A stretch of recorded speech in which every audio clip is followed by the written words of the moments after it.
Hello and welcome to the Hairdresser Strong Show. I'm your host, Robert Hughes, and this is my guest, Molly from Virginia. And if you're just tuning in, then from our previous interview with Molly, we learned that she's an apprentice. She's going to school in Paul Mitchell School in Tyson's Corner, and she's looking forward to graduating soon and apprenticing before going on the floor. And we talked about how important it is to get that salon experience. Now we're going to hear about goals and aspirations. So Molly, for people who didn't see their last interview, would you just introduce yourself a little bit, give us some more of the particulars? Yeah, for sure. My name is Molly. I attend Paul Mitchell Hair School in Tyson's Corner, and I'm working at Sundown and Rise Up in Vienna as an apprentice. Awesome. All right, cool. So why don't you, what are your, do you have like a plan, like a mapped out plan, or do you have some kind of general goals, aspirations? How do you handle, thinking about the future? So I'm a big planner. I really like to have an idea of what's going to happen. I know for sure that the next year I'm going to be working as an apprentice. And after that, I would love to find a salon that I can work at where they do really fun hairstyles. I'm really into like colorful stuff. I really like mullets, really into mullets. Just fun stuff like that. Cool. Awesome. So so you said you want to do your apprenticeship and then you want to find a salon to do kind of some fun and more alternative hair. Is that right? Absolutely. Okay. Would you say that that's like a 1 year goal, a 2 year goal? So I guess the apprentice is a 1 year goal. I'd say that's like a 2 or 3 year goal. If I can't find this like the right salon right away, then that's cool. I can totally make that work. But I think eventually within like 3 years, I want to be able to find a salon that I can, really stay at for a long time. Okay, that's awesome. And when you say the right salon, what is that mean to you? Like, does that have to do with specifically the aesthetic and clientele, or is there more to it than that? I'd like to find a place where I really, really vibe with the coworkers, the boss right now at Sundown and Rise Up. The boss is amazing. He's so cool. He's respectful of everyone's schedules, and it's a really great place to work. I feel very at home there. So I guess it's not really about style as much as just like a welcoming, fun environment. Okay, awesome. And you don't think you'll stay where you're apprenticing? Um, right now, it's just he just has himself and then a couple apprentices. So it's not he doesn't take on new stylists. It's Okay, really just a place to get experience, and then go from there. that's kind of awesome, actually. Yeah. You don't have that. You're not kind of beholden to somebody who's hanging over the fact that they train you over your head. Absolutely. I mean, I would love to work there. Such a cool salon. To anyone who's watching, you should totally check Sundown and Rise Up out. So cool. Yeah, But yeah, he's really just raises apprentices. okay. Yeah, I looked at the Instagram. It does look like a really cool spot. How many chairs are in there? So he just has his own chair, and then the chair that the apprentice works at, where like I do blow dries. I do sometimes I like do styles with like flat iron, curling iron. So there are like two chairs, but mostly like the real stuff happens in like his chair with the cutting, the coloring. Okay, awesome, cool. And so let's talk about this. So you really looking just it sounds like you're looking to get some training and then and start building a clientele somewhere where you feel like you can kind of make a home out of it. Is that right? Absolutely. Yeah. I mean, I've that's actually. Oh, go sorry, ahead. you go. No, go ahead. Oh, I've actually started to build a little bit of clientele on my own. Some people from my high school found my hair page and are coming into Paul Mitchell Nice. to get their hair done by me. And I'm hoping that they really like it and they'll come see me at the next salon I work at. Yeah, awesome. That's so cool. Um, What about longer term goals? Do you have any have you thought anything about that beyond that? I mean, it's a lot to think about as just from like what you told me so far. So if not, then That's cool. But have you given it any thought? So my partner and I have been talking about moving to like the New York, Jersey City area for a really long time because that's where his family lives and he wants to be close to his family. So I thought that maybe down the line we would move there. And if we lived in the city, I could do hair in the city, which would be so cool, even though it's so competitive there. That's where like all the real fun hairstyles are. And I thought that would be so cool. And by then, hopefully I have enough training and experience so I could make a career there. That sounds awesome. How much time is this goal looking at? Anywhere from like 5 to 10 years in the Okay. future.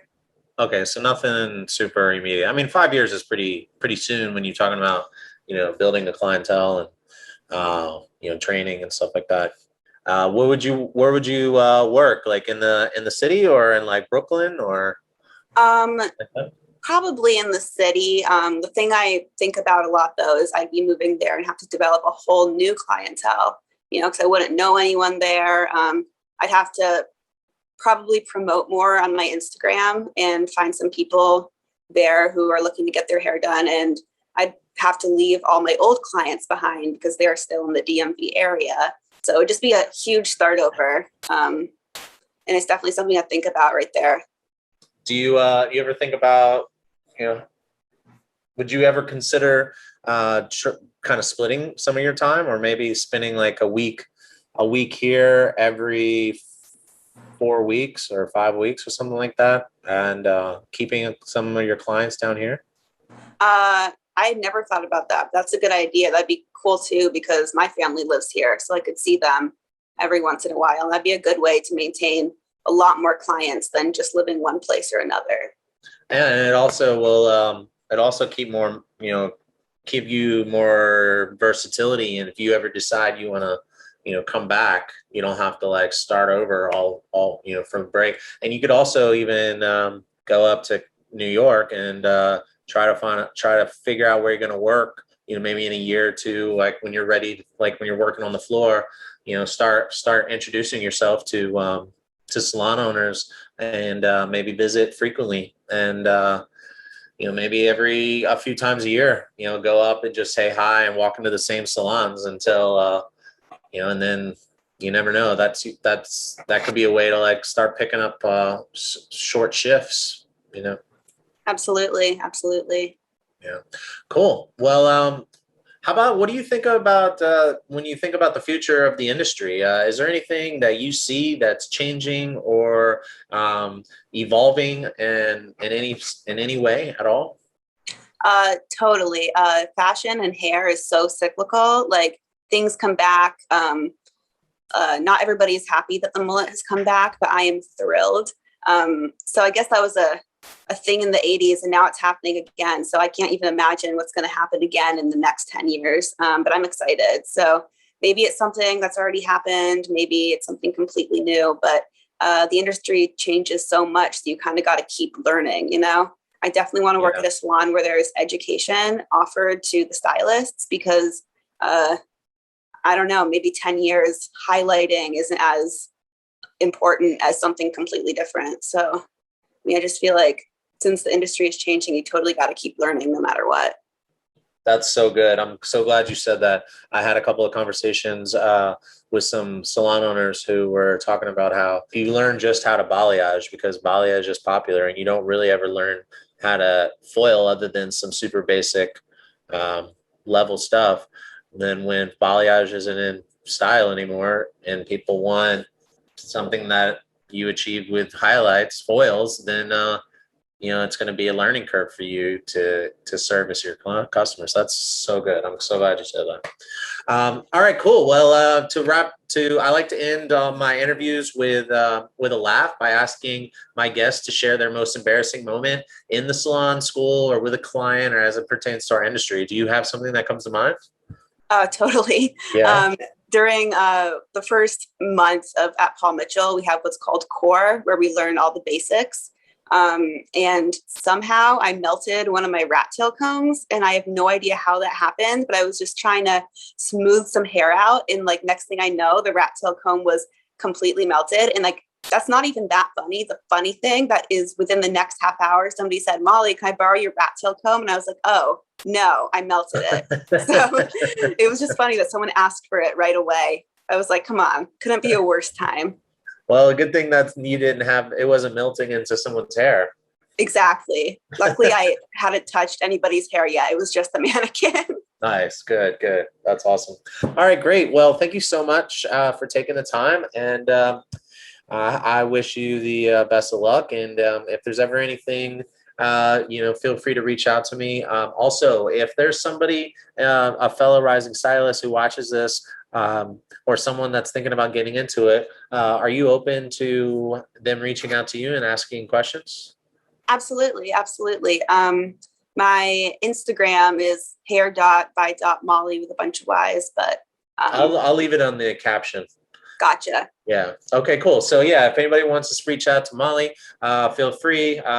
She's open to share her experience and advice. And it also sounds like she'll be looking for a salon to take her on. So feel free to reach out to her through the Instagram, or you can reach out to us by DM, or you can email us at listen@hairdresserstrong.com. Okay, cool. Well, I look forward to checking in with you in the future and see how it's going down the road. But until then, best of luck. And it sounds like you're heading on the right path. So good for you. Thank you. And thanks for having me. Absolutely. All right, cool. Take care. All right. Thanks. You too. All right. Bye-bye.